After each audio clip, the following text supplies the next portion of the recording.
You've made a game. Excellent. Your character moves well and the animations look good. Fantastic. You're totally going to clean up your spaghetti code.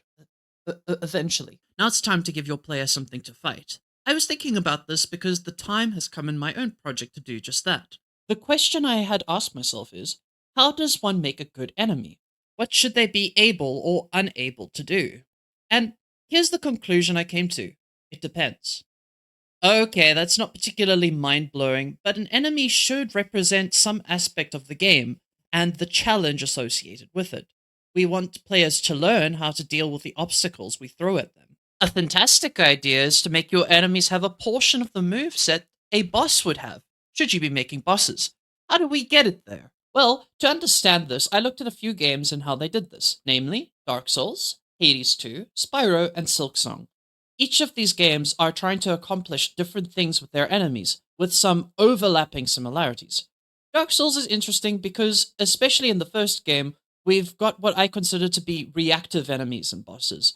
This is a great model because if the player is far away, we'd expect enemies to track the player or use a gap closer to get in close, or use a ranged option. Now, I haven't looked at Dark Souls code, but for most enemies this is the case. The enemies decide what they're going to do based on where you're standing. Silksong does this, but also something extremely interesting, which we'll get into in a bit. Hades 2, the enemies are designed to work in groups. You're going to want them to be visually distinct and have a few moves for each of them to choose from, so the player has a chance to gauge the situation from just composition alone. Spyro has enemies that don't move much apart from a few enemies you're supposed to chase, and maybe also in the flying missions. This makes sense because the enemies here are meant to be part of the platforming and collectathon, so you don't want too much inconsistency. I could briefly mention Tomb Raider because I play too much of it too. The enemies in that game tend to have about 2, maybe 4 moves at most, which makes sense because you're expected to deal with a lot of them at any given time,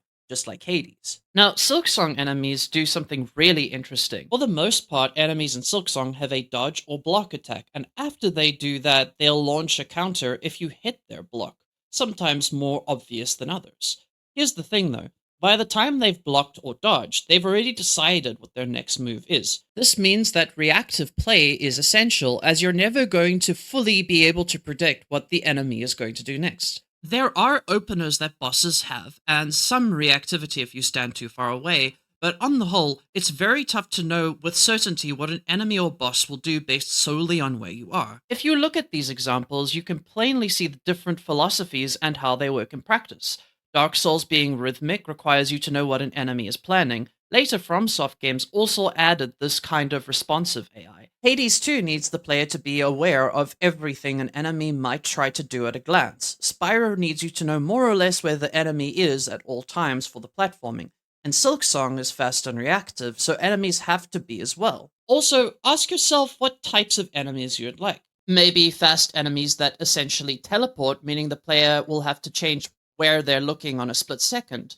A general rule here would be that the enemies who do this have a consistent place they teleport to. Flying enemies are a classic, but can be extremely annoying if the player is more grounded, so use with care. But the same reactivity we've spoken about can be used here. What about enemies that burrow? Now we're cooking. Have a boss battle with a mage coming up? Maybe the enemies in the area use some basic forms of magic, so when the player finds the boss, they can go, ah, I've seen this before. On the topic of range enemies, be careful not to make them too annoying.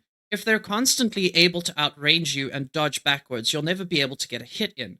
Silksong's ranged enemies have slower projectiles, while the flyers themselves are nimble.